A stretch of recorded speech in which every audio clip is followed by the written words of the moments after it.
पहली हैबिट है embracing change. Eagle इकलौता ऐसा पक्षी होता है जो 70 साल की उम्र तक जिंदा रह सकता है, पर इस उम्र तक जिंदा रहने के लिए हर ईगल को एक बहुत मुश्किल डिसीजन लेना पड़ता है, क्योंकि 40 साल तक जिंदा रहने के बाद एक ईगल के पंजे इस लायक नहीं रहते कि वो उन पंजों से कोई शिकार आसानी से कर पाए। उसके पंजे कमजोर हो जाते हैं और इतने लचीले भी नहीं रहते, और तो और उसकी तीखी और लंबी चोंच भी काफी मुड़ जाती है और उसके पंख इतने मोटे हो जाते हैं कि उड़ान भरना भी मुश्किल हो जाता है। और 40 साल की उम्र में यही वो टाइम होता है जब एक ईगल के पास सिर्फ 2 ही ऑप्शंस होते हैं। पहला, या तो वो इसी तरह मर जाए, दूसरा कि वो एक बहुत ही पेनफुल से चेंज के प्रोसेस को एक्सेप्ट कर ले।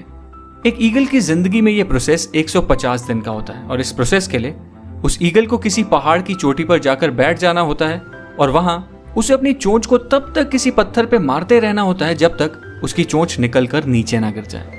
और चोंच के अलग हो जाने के बाद एक ईगल फिर नई चोंच के उगने का इंतजार करती है। जब नई चोंच उग जाती है तो उस तीखी और मजबूत चोंच से फिर वो अपने पंजे उखाड़ देती है और फिर से नए पंजों के उगने का इंतजार करती है। जब उसके नुकीले से नए पंजे वापस आ जाते हैं तो फिर वो उन पंजों से अपने पुराने से मोटे पंख भी नोच लेती है ताकि नए और हल्के पंख उग पाए।